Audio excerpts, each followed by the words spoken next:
Ok, Mahamar Atatetzavé du Rabbi Meir Moshiach, Vatatetzavé, Shabbat Parashat Tetzavé, Yud, Adar Rishon, Atafshin Mem Aleph. Voilà, on a commencé, on a entamé hier un cours. Au niveau de l'image, c'était pas super. On fait ce qu'on peut quelquefois. On essaye d'arranger un peu mieux aujourd'hui, si Dieu veut. Voilà, notre yeshiva elle s'appelle Tiferet Yaakov. C'est une yeshiva en attendant la Géoula Métidas Lema. Qu'est-ce qu'on peut dire de plus? C'est que notre étude, elle vise à nous préparer à la Géoula, c'est important. On se prépare à la Géoula par l'étude et l'état d'esprit. Voilà. Notre paracha est importante parce que elle nous fait prendre conscience que l'essence de Moshe s'exprime dans la Torah. C'est ce que Dieu a voulu au final. À un tel degré que Vatat et Tzavé, que Moshe lui-même va ordonner. Donc le fait que Moshe puisse ordonner, ça c'est quelque chose qui nous préfigure le moment de la Géoula où on aura cet accès direct à Dieu, où on se confond avec Dieu finalement. Comment Moshe peut ordonner la Torah? A priori, ou la Torah c'est la Torah de Moshe ou la Torah de Dieu. On nous a déjà dit que le Mishneh Torah c'est un peu plus la Torah de Moshe. Il s'appelle Mishneh Torah dans le sens de répétition de la Torah. Mais on ne veut pas entendre que même les parachutes qui ont précédé, des 4 livres précédents, sont aussi considérés comme la Torah de Moshe. Alors, spécifiquement, c'est comme ça qu'on dit, cette Torah, cette paracha-là, elle est reliée à Moshe. Parce que Moshe lui-même, il est porteur de cette rencontre avec Dieu qui atteste de notre possibilité. C'est ça ce que je veux souligner. C'est-à-dire que c'est pas parce que Moshe est mis en avant, il est plus fort que nous, il est plus grand que nous. On dit, bon, c'est en au courant, évidemment. On a souligné, puisque le Mahamar nous a dit que Shishim Ribo Raglé Aham, Vanochi et Vanochi Betocham. 600 000 pieds du peuple, et moi, Moshe Rabbeinu, au milieu d'eux. Et l'explication, c'est que Moshe est la roche, la tête, et les autres sont les pieds. On va dire, bon, le décalage est quand même extraordinaire.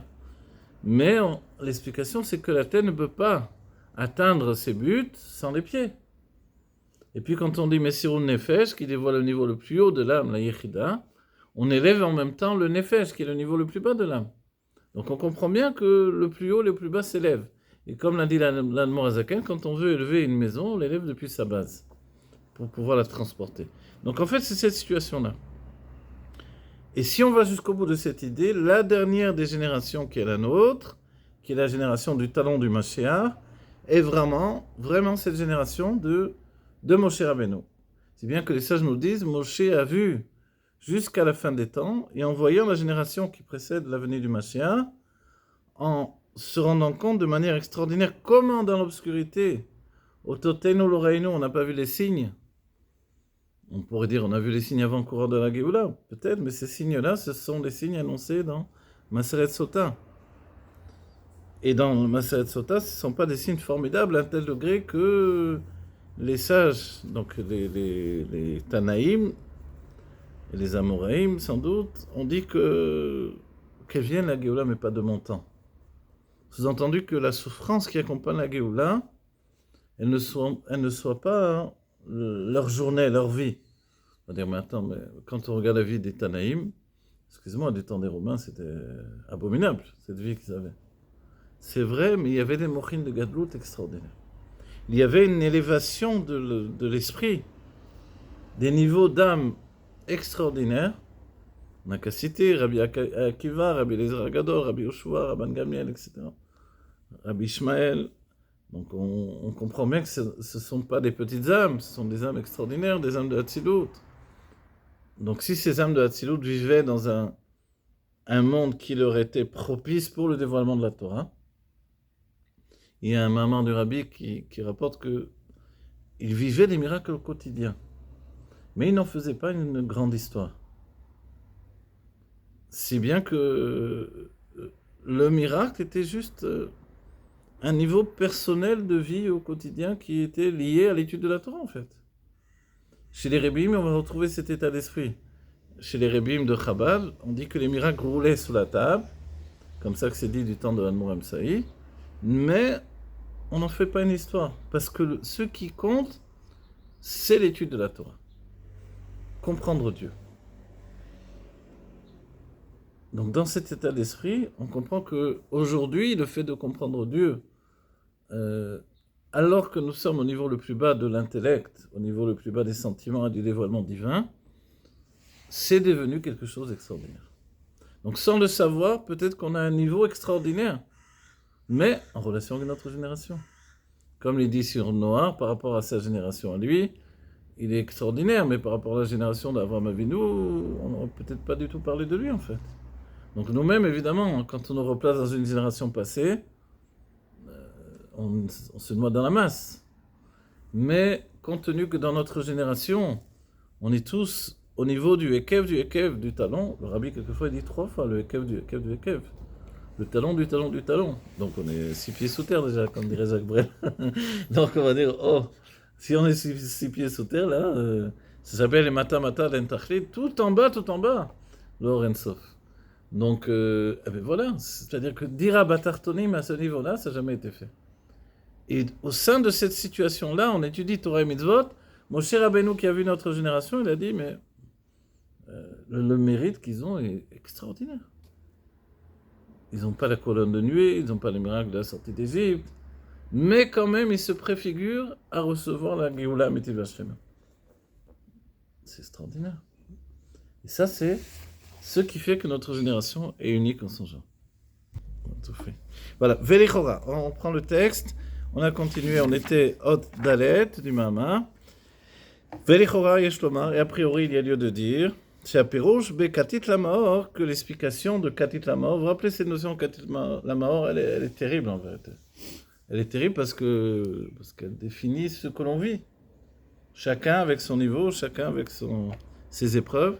Le Katit Lamaor, on pourrait presque dire qu'il n'est pas équivalent pour chacun. Mais, de toutes les manières, Dieu s'occupe de tout le monde. Donc, tout le monde en prend plein la tête, on va dire. Il y avait une notion, je me rappelle, les kabbalistes disaient, soit tu es metaken, bon, je fais français, ouais. Soit tu te répares toi-même, et si tu le fais pas, alors il est taknou au tram, il est malin. Ils vont te réparer d'en haut. Ils vont occasionner que... Et j'ai un ami, Bezrat Hashem, le Rav Kalimian, Siman Tov Kalimian, lui il aimait bien dire, Achaim zélo pique-nique. La vie c'est pas un pique-nique. Voilà. Donc c'est-à-dire qu'en réalité, on essaie de le vivre le plus confortablement possible. C'est ça l'état d'esprit de la Chassidut. On n'est pas là pour faire souffrir ou se faire souffrir. Donc on n'a plus la recherche de ce mérite-là. Il y a eu un temps où le judaïsme était axé sur cette idée-là. Donc nous, on n'est plus dans l'idée de se faire souffrir pour expier les fautes, etc. Non, on comprend bien que dans l'état d'esprit d'aujourd'hui, servir Dieu dans la joie, c'est beaucoup plus grand. Et démontrer que Kilo avatem et Hashem et Simcha, faut pas oublier que le Beth Amikdash a été détruit parce qu'on n'a pas servi dans la joie. Donc c'est comme ça, on m'a envoyé, les kabbalistes m'ont envoyé quelquefois des élèves, ils m'ont envoyé un élève qui était triste. Pourquoi il était triste? Parce qu'il n'arrivait pas à passer le cap des fautes qu'il avait fait pendant sa jeunesse, et donc il pensait qu'il était irrécupérable. Donc on me l'a envoyé. Et moi, comme je ris quand même, je souris beaucoup dans mes cours. Alors il pensait même que je me moquais de lui au début, parce qu'il s'habitue à moi, quoi. Mais j'ai réussi à lui remettre un peu le sourire par le biais de la chassidoute. Mais c'est-à-dire que les kabbalistes étaient un peu désespérés de lui, quoi. Il avait fait tous les tikkunim du Harizal pour expier ses fautes, donc les shovavim, etc., tout ce qu'ils font, jusqu'à se rouler dans la neige nue après 3 jours de jeûne. Donc ils vont au Hermon, ils se roulent à la fin, c'est la fin des shovavim, ils font ça. Et bon, mais ça n'avait pas rendu le sourire, quoi. Donc on me l'avait envoyé pour ça, et grâce à Dieu, il s'est remis sur pied, il a pris conscience des choses. C'est peut-être aussi le fait d'être triste pour les fautes, machin. Oui. Ils n'ont pas d'éducation là-dessus. Ils n'ont pas d'éducation sur ça. Ils ont pas. Alors ils pensent quand même. Aujourd'hui, quand même, la chassidoute s'est répandue. Donc c'est pas rien si des kabbalistes me l'ont envoyé. C'est qu'il y avait une idée que quand même chez lui, ça a pris un tournant un peu grave, quoi. Parce qu'il s'est trop investi dans l'idée de me réparer parce que j'ai des fautes de jeunesse et parce que c'est ça. Ok, on est tous passés par là. Mais l'instant présent qui répare tout, c'est important. C'est vrai que dans le Tanya, il y a écrit aussi que que malheureusement les fautes de jeunesse, etc., elles sont là, elles se traînent. Vechatati negdi tamid, et ma faute, elle est face à moi toujours, comme David Ameller. Mais David, il était joyeux. David était joyeux, c'était pas un homme qui servait de manière lugubre l'éternel Dieu, non. Il était joyeux dans son service de Dieu, et c'est comme ça qu'on doit être, nous. Oui, mais toi, tu parles parce que tu es Chabad, mais regarde dans d'autres shuls où les gens, le Rav est très dur, machin, les gens, Mais tu as raison, c'est déjà vrai. ils respirent, c'est déjà bien. Tu as Tu raison, comprends, il y a ça mais aussi alors là, qui ça joue. c'est un tort des enseignants, mais Oui. c'est pour ça qu'à notre époque, il faut changer son fusil d'épaule dans l'état d'esprit où il faut vraiment prendre en compte que les âmes n'ont plus les forces, ils n'ont plus les épaules pour supporter la tristesse du monde. On a déjà des épreuves de l'extérieur, les informations, les choses. Tu as de quoi t'apitoyer surtout, depuis les enfants qui meurent de faim, je sais pas, en Éthiopie ou je sais plus tout où.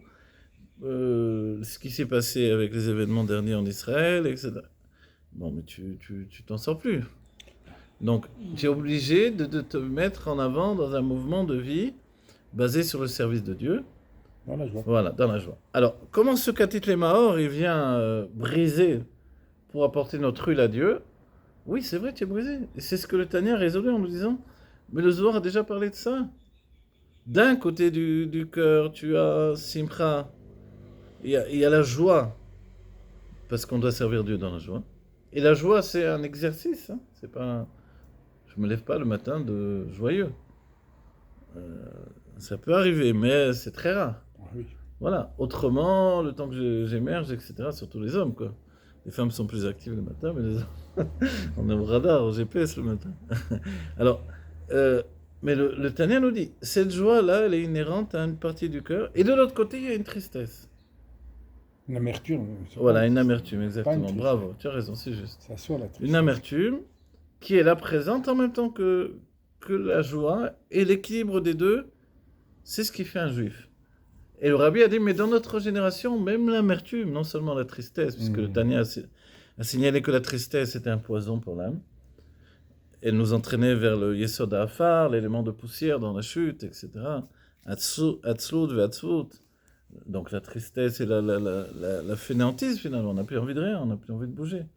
Donc le rabbi nous a dit, aujourd'hui, compte tenu qu'on n'est pas tellement à même de distinguer, de différencier la tristesse de l'amertume, on se passe du travail de l'amertume. Même si tous les livres de Chabad, des Rebbeim, ont expliqué que le travail de Tfila, le travail de la prière était justement de mettre en place l'amertume de l'âme descendue dans notre corps, Migra Rama le Bira Mikta, d'une cime élevée dans une fosse profonde dans notre corps.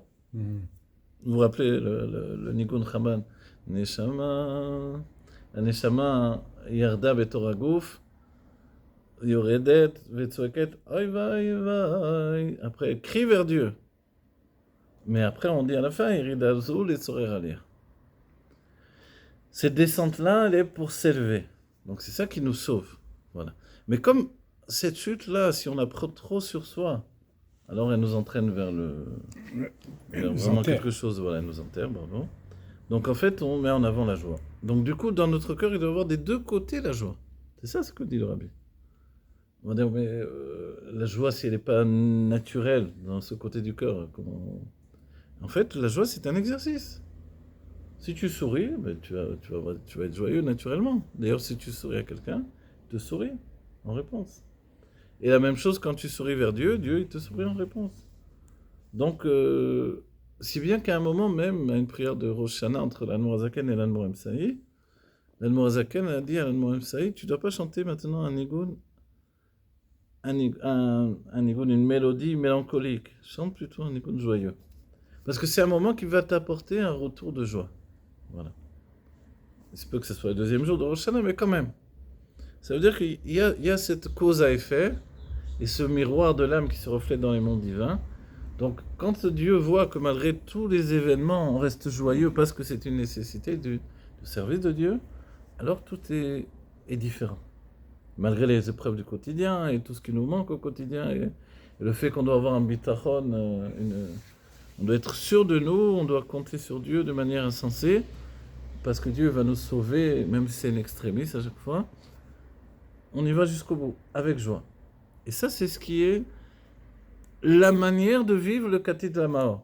D'accord? Qu'est-ce qu'on est en train de développer? On est en train de développer ça. A priori, on devrait être, comme on dit, misken. Le pauvre malheureux, machin truc. Non. Le rabbi te dit qu'effectivement, l'exil, comme ça a été du temps de Purim, aujourd'hui encore, on a vu des événements où à Simchat Torah, au lieu d'être dans la joie, on a pris une catastrophe terrible et on n'est toujours pas sorti de cette situation-là et la guerre est toujours là, etc. Donc on va dire, attends, de quoi je dois être joyeux? Ah, mais de rien. Du fait que tu es un serviteur de Dieu en réalité. C'est vrai que certains sont revenus à la maison, mais il y a encore tous ceux qui sont pas revenus et tous ceux qui sont morts en chemin, etc. Voilà, on a développé un petit peu entre nous le fait de Katit Lamaor, Velichora, et a priori, Yesh Lomar, il y a lieu de dire, chez Apirouj, Katit Lamaor, que l'explication de Katit Lamaor, d'être brisé par l'exil, chez Alidé Katit, Nishbar Venitke, Magim Leamaor. Grâce à ce fait enfin grâce entre guillemets, à cause de cette situation de Katit où on est brisé par l'exil, alors on arrive au Maor. Et le Maor, évidemment, c'est le luminaire, c'est Dieu, évidemment.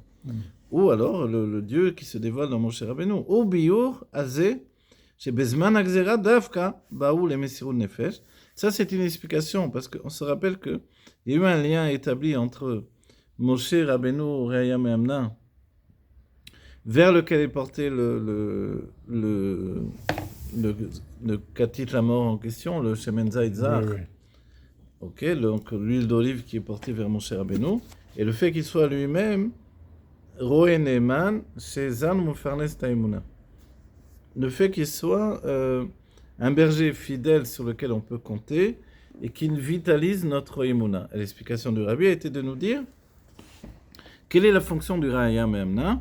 C'est d'intérioriser la Medvav, la page, d'intérioriser la Imuna, de la faire pénétrer dans notre être intérieur, par l'intellect au commencement et par le fait que ça pénètre dans nos sentiments, jusqu'à arriver au niveau du bitachon, d'être sûr totalement dans le service de Dieu, ne pas reculer, d'avancer, de faire de notre mieux.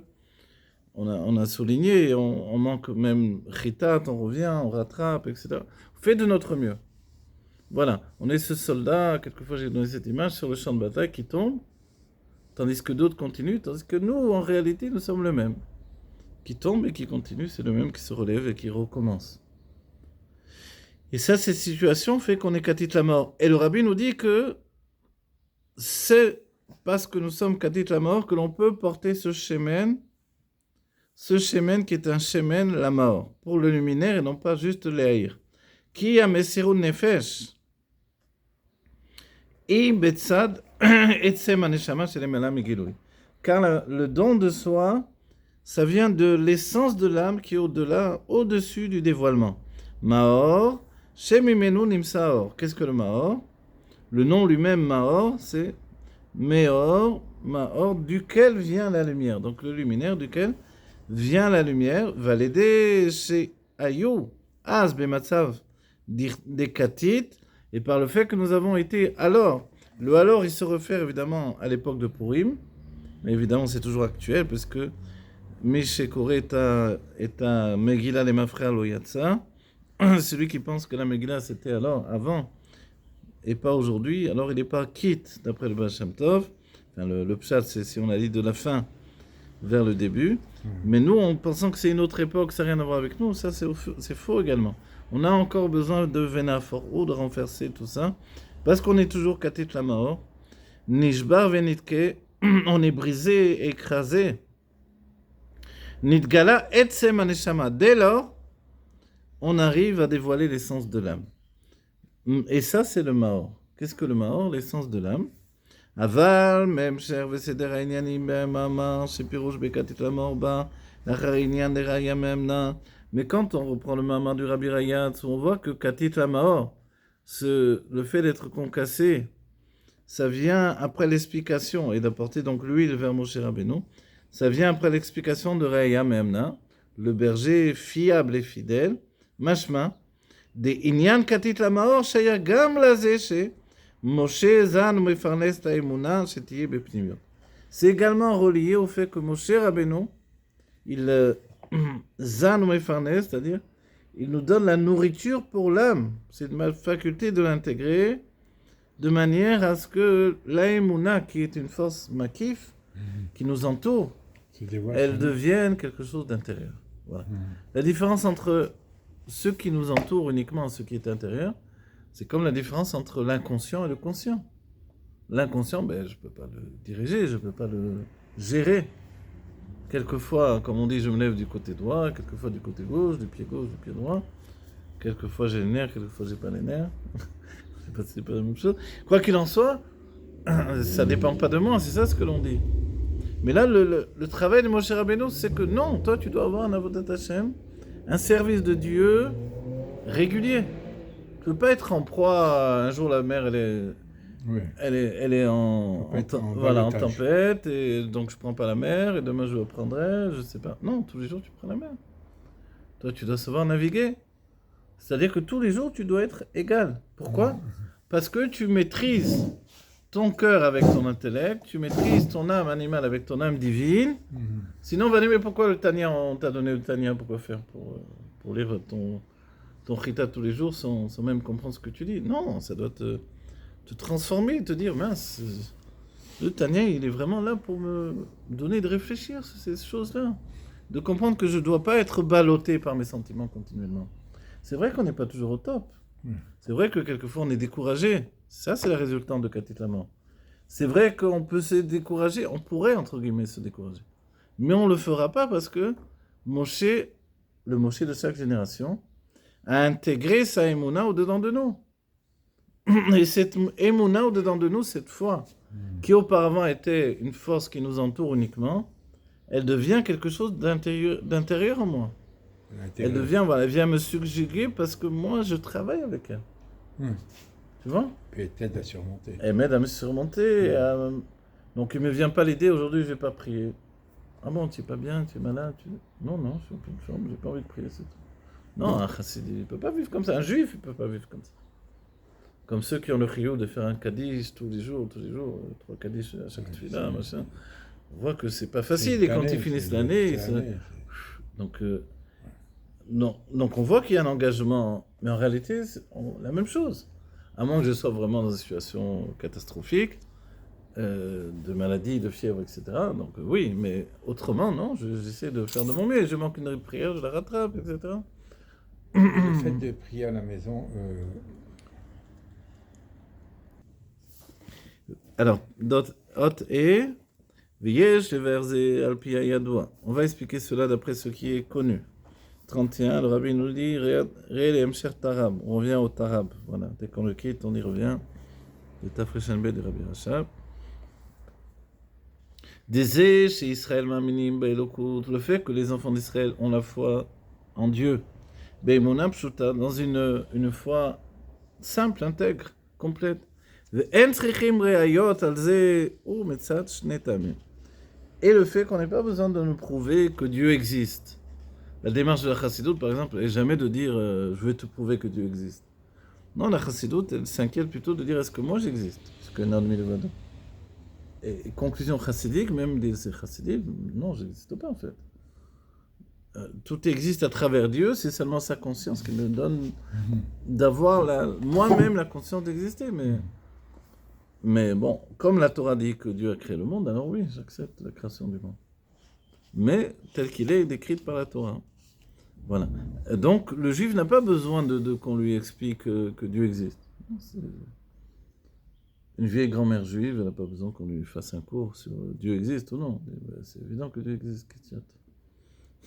Les filles, c'est Mazalio Chazé. Et ça vient de quoi ? Le fait que Mazalio Chazé. Alors, c'est de Ramien des Zohar, tu te rappelles de ça ?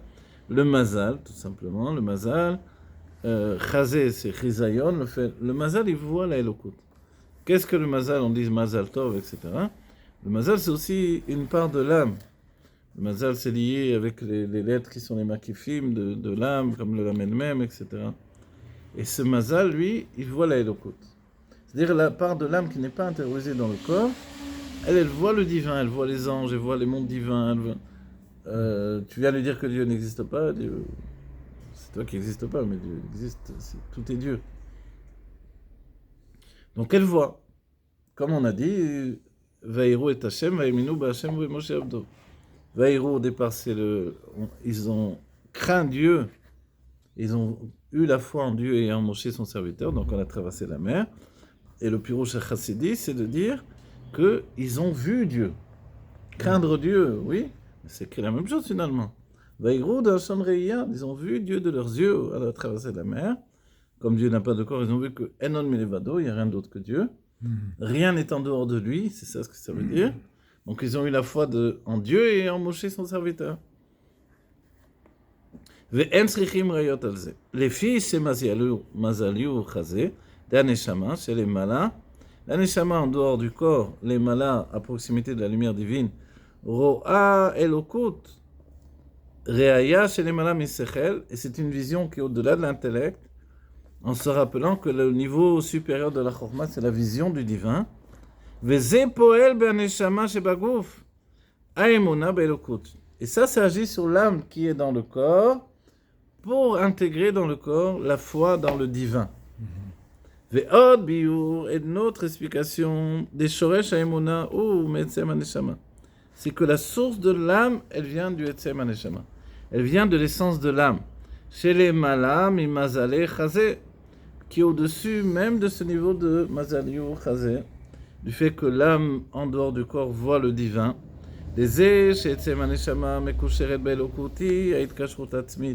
Le fait que l'essence de l'âme soit attachée à Dieu, c'est un lien qui est atzmi, essentiel. She'ena tluya b'mesiba. Besiba ou b'mesiba, j'ai dit mesiba. qui ne dépend pas d'une mesiba, d'une siba, d'une raison.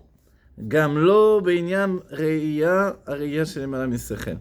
Le Rabbi souligne en fait, l'essence de l'âme, elle n'a même pas besoin de voir le divin pour être sûre que tout est Dieu. Parce que la Shifra aussi, elle a vu dans la mer que tout est Dieu. Oui. Voilà, donc ça, on va dire, c'est une action liée au mazal. C'est-à-dire la part de l'âme en dehors du corps, elle peut voir ça. Donc dès que je vois, je suis sûr. Mais il y a une part intérieure de l'âme qui n'est pas liée forcément à la vision, qui, elle, est sûre et certaine que Dieu existe et qu'il est tout ce qui existe. Veyesh, Lomar, il y a lieu de dire des mères chilokim sheben shnei habiurim, et que les différences entre ces deux visions, d'un côté le mazal qui voit, et de l'autre côté l'essence de l'âme, qui n'a pas besoin de reïa ni de preuve. Alors, ces deux sujets, ou daimuna be'aneshama, que la foi dans l'âme, amelouveshet bagouf, aba'a meriyat aneshama shel mala'i beprinat makif. Donc, quand l'âme elle reçoit sa foi de par la part de l'âme qui est en dehors du corps et qui voit le divin, ça c'est un niveau de makif. C'est-à-dire c'est un niveau qui reste makif parce qu'il n'y a pas une vraie communication entre l'âme en dehors du corps et l'âme à l'intérieur du corps. L'âme à l'intérieur du corps, elle est déjà partie pris pour le corps et pour l'intériorisation de tout. Donc compte tenu qu'on ne peut pas vraiment transmettre ce que l'on voit en dehors du corps à l'intérieur du corps en tant que neshama, donc, ça reste makif. C'est-à-dire, ça reste une notion inconsciente qui me porte quand même. Qui apporte chez moi cette attitude d'un juif qui a la foi en Dieu. Ok, donc ça, c'est un point de différence avec l'autre niveau qui est quoi? De kevan, she'aneshama she'lemana i, lemana meitlapshut, lachen poelet, ba'aneshama be'loveshet baguf, i beprinat, makif, voilà, comme l'autre partie de l'âme, elle est en dehors du corps, ne peut pas apporter une solution intérieure à la émouna, à la foi en Dieu. Ou birdesh, à émouna b'aneshama, et afin que la foi dans l'âme, amelouveshet bagouf, tiye bepnimiut, pour que la foi soit intériorisée, ou à l'aider gilo et kashrut atzmit de etzem haneshama. C'est par le dévoilement de l'attachement essentiel de l'essence de l'âme. Alors qu'on a bien compris que là, à ce moment-là, il y a un niveau de dévoilement qui peut s'intérioriser dans l'intellect.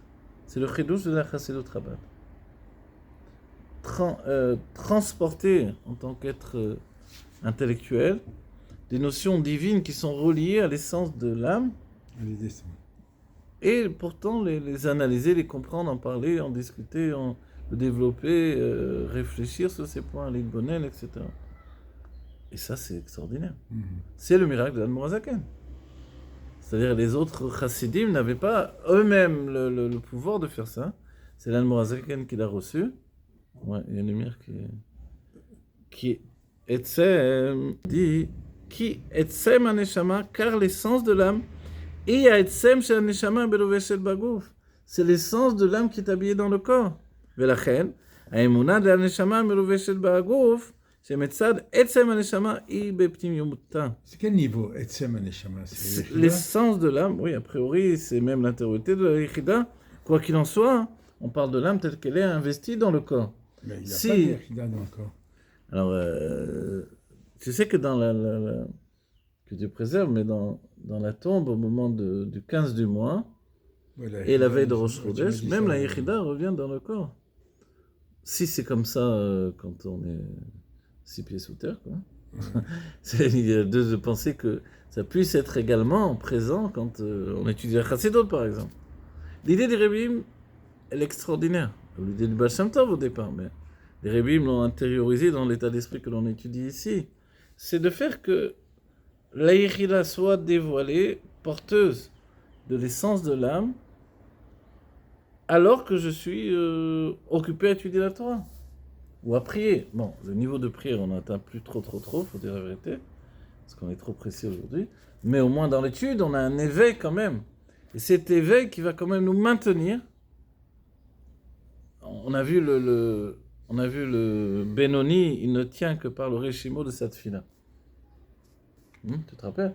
C'est-à-dire que la trace d'une tfila profonde, où vraiment il a eu un dévoilement de Dieu au moment du création, essentiellement, ce qui, à ce moment-là, il n'y avait plus de Yitzhara. Le Yitzhara dormait. Il n'a plus de mauvaises pensées. Et quand il sort de cette situation, donc il revient à son état normal, harcelé par le Yitzhara comme tout le monde, ok. Mais la trace de ce moment-là fait qu'il ne va pas fauter toute la journée. Là, tu comprends? Voilà. Donc ici, nous, on va dire, bon, mais nous c'est fichu parce que nos prières ne ressemblent plus à rien. Tout le monde court à la prière, on peut dire que tu peux réaliser en si peu de temps une prière telle que celle du Benoni qui durait des heures et des heures avec des bonnes notes, avec des textes, avec des réflexions. Donc, ok, alors qu'est-ce qu'on va faire? Alors c'est seulement dans l'étude en vérité qu'on a un petit peu d'éveil. Et ça, la Chassidut Chabad est organisée pour que dans l'étude, vraiment, on ait un éveil du divin. Un éveil extraordinaire qui est le dévoilement de l'âme, le dévoilement de la Yechida chez Banefesh. Là se dévoile l'essence de l'âme. Et ça nous tient toute la journée. Ça nous empêche de fauter, ça nous empêche de chuter dans l'exil, etc. Chacun à notre niveau, évidemment, mais quand même, ça nous tient. Et ça, c'est extraordinaire. Ok, Valpizé, et selon cela, Yesh levaer kesher ha'inyanim sheba'amama. Il y a lieu d'exprimer, d'expliquer le lien des sujets qui sont dans le Mama.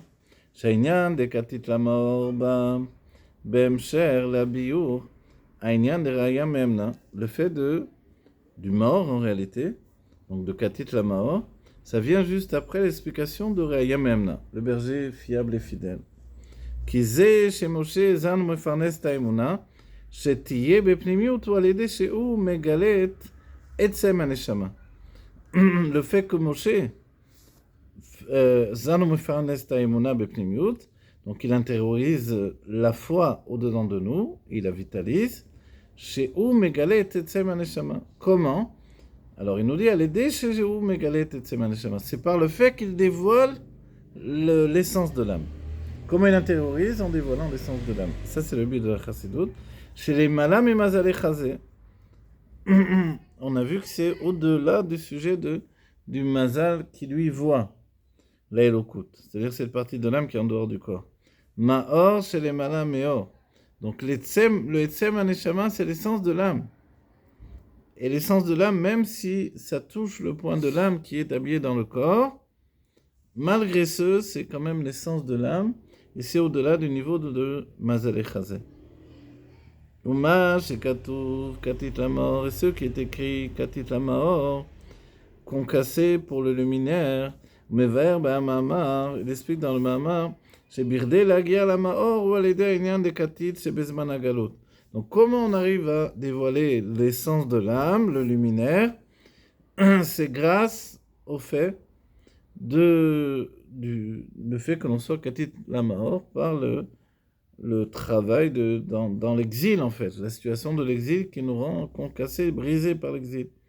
Ou qui c'est parce que l'essentiel du dévoilement de l'essence de l'âme, Maor, ou Beinyan Amesirun Nefesh.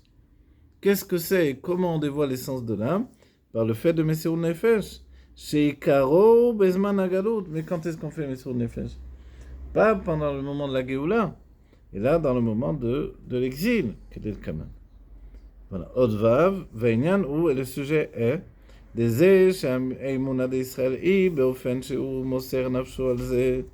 fait que la foi du peuple juif, c'est justement ça soit d'une manière où le peuple juif donne son âme pour réaliser ce niveau-là, ou c'est essentiellement par le fait de la foi qui vient de l'essence de l'âme.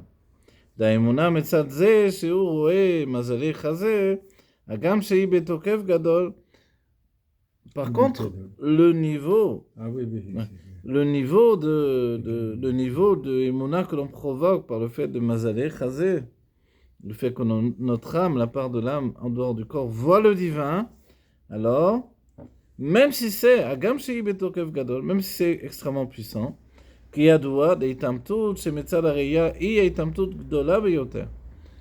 parce que la véracité qui est effectuée, qui est définie, qui est dans un état de preuve d'une chose que l'on a vue par ses yeux, alors évidemment c'est une véracité qui l'emporte sur tous les autres niveaux. C'est-à-dire j'ai vu.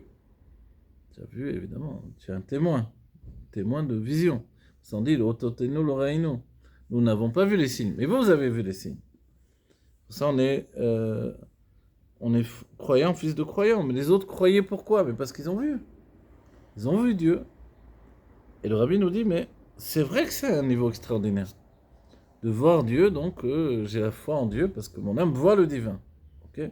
Donc ça me donne une émouna, mais makif. Tandis que la émouna qui vient du dévoilement du Etsem Aneshama par le biais du Nasiador, du prince de la génération, c'est un autre niveau. C'est une émouna qui est intériorisée dans le dévoilement de Mesirun Nefesh qui est provoqué par l'exil. Mais kol makom kevan sha'emuna shelo hi metzad siba, même si c'est extrêmement puissant, le fait de voir Dieu et d'avoir la émouna par rapport à ça, hein, alors, même si c'est extrêmement puissant, quand même, puisqu'il y a une raison à ça. Ma émouna est quand même basée sur une raison. Mais tzazé sheroé, parce que je vois Dieu. Donc, compte tenu que je vois Dieu, je peux plus. Personne ne peut venir me dire il n'existe pas. Tu peux être un peu plus explicite. Mais on va. Mais bien avant, ici, à Makom. Mais kol makom kevan sha'emuna shelo im etzad siba nous dit s'il y a une raison toutefois à ta émouna, parce qu'on dit que le fait de voir Dieu, notre âme voit Dieu. Donc de ce fait-là, même si moi avec mes yeux de chair je ne vois pas, je vois pas, oui. Voilà, mais ça, l'âme qui voit Dieu, elle occasionne que j'ai un makif, une lumière qui m'entoure de Emouna, formidable. Oui, je suis d'accord avec toi. Mais si et il nous dit, voilà, c'est extrêmement puissant quand même. Mais, parce que quand tu vois, tu vois. C'est un niveau de Itamtout. Itamtout, c'est-à-dire que tu dis, mais c'est vrai, je l'ai vu. Tu vois, c'est ça. Alors, c'est vrai, je ne l'ai pas vu en tant que Neshama dans le corps. Mais je l'ai vu en tant qu'âme en dehors du corps. Oui, tous les juifs, on est comme ça. Mais comment tu Alors voilà, il nous dit, comme il y a une raison, c'est que l'âme a vu le divin. Attends, on va le voir par la différence avec l'autre niveau. La parenthèse, Metzadze Sheroé, du fait que l'on voit, Veno Kshura, Vena Kshura, Imetze Metziuto. Ce n'est pas dans l'essence même de notre existence, ou l'existence de l'âme, qu'on a la émouna, dans ce point de vue-là. C'est parce qu'on voit Dieu. C'est-à-dire, si toi tu as devant toi les anges qui passent, qui vont, qui viennent, qui... L'exemple qu'on peut avoir, c'est Lot. Oui. On dit Lot, quand les anges sont venus chez lui, il n'était pas étonné. Oui. Rachid nous explique parce que il était La- habitué dans la maison d'Abraham de voir des anges. Ok. Comme Agar. Bon, voilà. Donc c'est une vision du divin au quotidien. Ok. Donc tu n'es pas étonné. Il y a une raison au fait que tu la foi. C'est-à-dire si on vient dire alors, tu sais, les anges, ça n'existe pas, Dieu existe pas. Ah, lui, il les a vus. Mais demain, putain, je les ai vus, je les voyais tous les jours, les anges, dans la maison d'Abraham. Ah, donc c'est pas la même chose. C'est puissant, évidemment. Tu peux dire, je peux témoigner que les anges sont venus, ils étaient là au quotidien, il y avait un dévoilement divin. Mais ça, je suis Voilà, d'accord tu témoignes, avec toi. voilà. Oui. C'est fort. Mais compte tenu que ça dépend ça dépend de quelque chose. Ça dépend du fait que j'ai vu. Oui. Sous-entendu, si j'avais pas vu, j'aurais pas cru. Oui. Tu vois, comme d'autres hommes, ils n'ont rien vu, ils n'ont pas cru. Ok. Comme ceux qui vont dire, où était Dieu pendant la Shoah, où était Dieu pendant ci, pendant ça. Sous-entendu, d'une certaine manière, dans ce qui s'est passé, ils n'ont pas vu Dieu.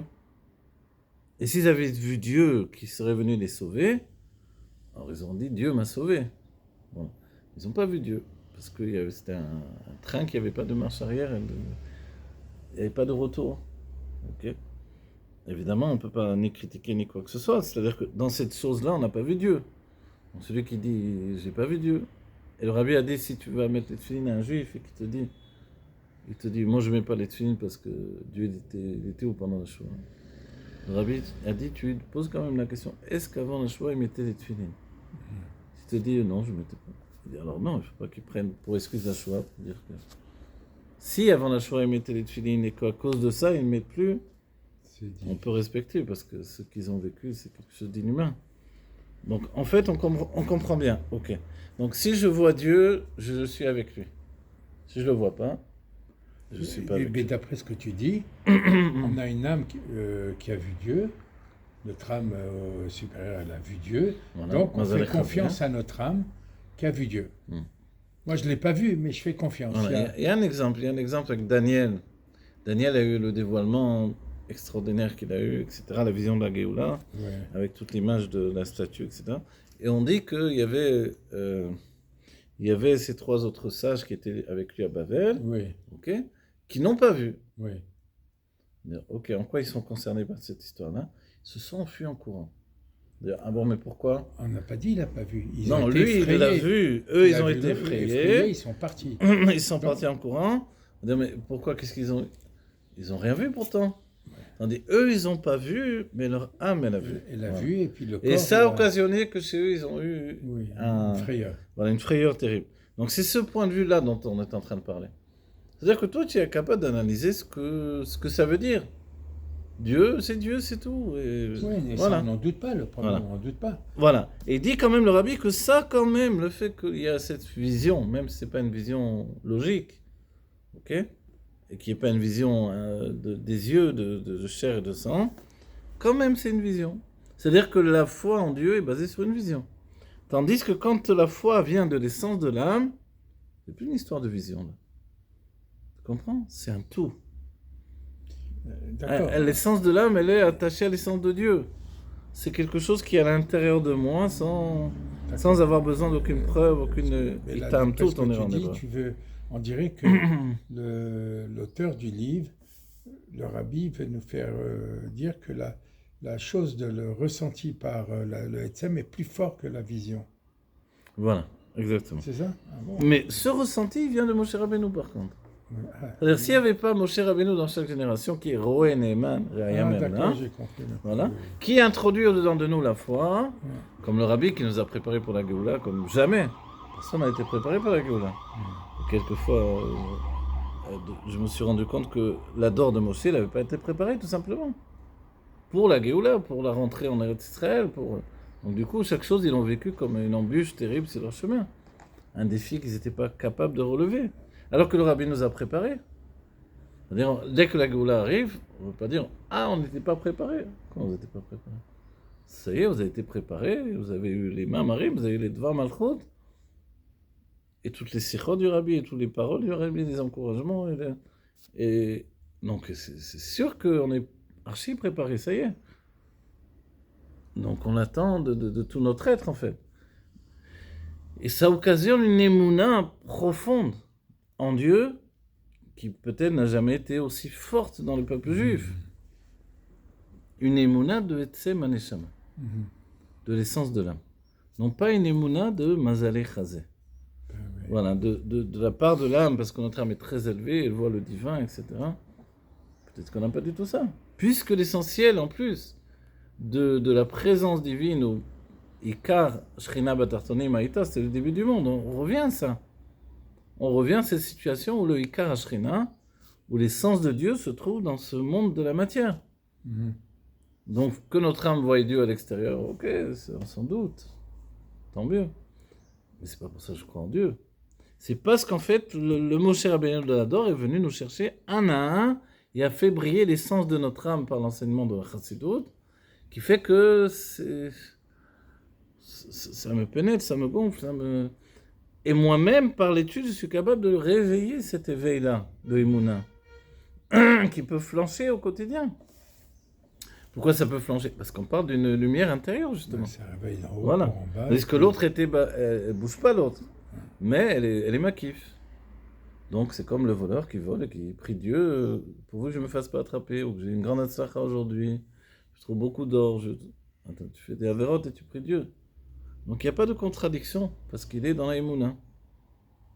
Mais nous, justement, par Moshe Rabbeinu, c'est la Torah. Donc la Torah, évidemment, je ne peux pas voler et attendre que je sois béni par Dieu malgré ça. Quoique, entre guillemets, avec la génération que l'on voit. Alors, Etsem Etzioto. Alors, voilà. Eno Mouchar Yimsor Nafsho Alze. Voilà, le rabbi nous dit, ok, mais comprends bien que si c'est une vision de l'âme en dehors du corps, une émouna makif, il n'y a pas d'obligation que l'on donne sa vie pour ça. Tu vois? Tel qu'ils l'ont fait au moment de Purim.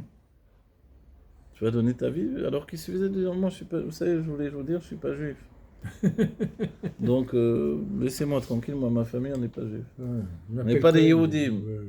Je suis pas la même tribu, Bichlal, je suis pas la tribu de Yehuda. Alors ok, donc il dit, ok ça va, pas de problème, nous on s'occupe que des Yehudim. Mais personne n'a dit ça. Aucun juif a dit je suis pas Yehudi. Au contraire, Yehuda c'est un témoignage, je suis Yehuda, c'est ça, je suis Yehudi. Je viens de Léodot Alzé. Donc en fait, mais si c'est juste un dévoilement de l'âme qui est en dehors du corps, etc. Pourquoi je vais donner ma vie pour ça? Parce que c'est un makif finalement. Parce qu'à l'intérieur c'est tout autre chose que ça. וזה שהאמונה בישראל היא באופן שהוא מוסר נפשו על זה, הוא מפני שהאמונה באלוקות היא העצם שלו. Mais le fait que le peuple juif donne sa vie, il donne son âme, il se donne totalement, il est prêt à mourir pour Dieu. Comme on a dit, on n'est pas comme Rabbi Akiva qui lui veut mourir pour Dieu. On ne veut pas mourir, non. On veut vivre pour Dieu, comme Avraham Avinu. S'il faut mourir, ben on meurt. Comme nos soldats qui sont morts, mais ils ne voulaient pas mourir, ces soldats que Dieu parle. Ils voulaient vivre. C'est des bons vivants, c'est des hommes qui ont envie de vivre, les pauvres. Mais ils étaient prêts à chaque instant à mourir pour Dieu. C'est des héros, des tzadikim. Donc nous, dans cet état d'esprit aussi, on veut vivre. Parce que mourir, on meurt qu'une fois, après c'est fini, quoi. On a fait un effort une seule fois. Mais le lendemain, tu ne vas pas descendre la poubelle et t'occuper des enfants et rapporter la parnassa et puis le loyer. Comment tu es un serviteur de Dieu avec tout ça? Comment tu es dans les mondes divins avec tout ça? C'est ça le truc. Donc c'est plus difficile. Et Dieu, il veut qu'on en vive. Vivre au sein d'une métier, d'une existence qui n'est pas structurée pour servir Dieu. On a l'impression que rien n'est fait pour qu'on serve Dieu. Même dans les choules, on vient, soit on s'endort, soit c'est le plus rapide qui l'emporte. Comment te dire? Mais ça participe à ton changement quand tu viens dans la choule. Au début, tu parles, machin, après, tu parles plus. Oui, après, oui, non, bien sûr. Le ciel t'envoie bien sûr, une chose que Dieu prenne, c'est magnifique d'être dans une choule et de prier. Oui, non, ce que je veux dire, ça fait partie d'un changement. Ouais. Une fois que tu as changé, tu changes en même temps que ton ciel. Enfin, ta lumière, tu comprends ce que je veux dire? Petit à petit, tu commences à changer. Si c'est d'un coup, tu rejettes tout.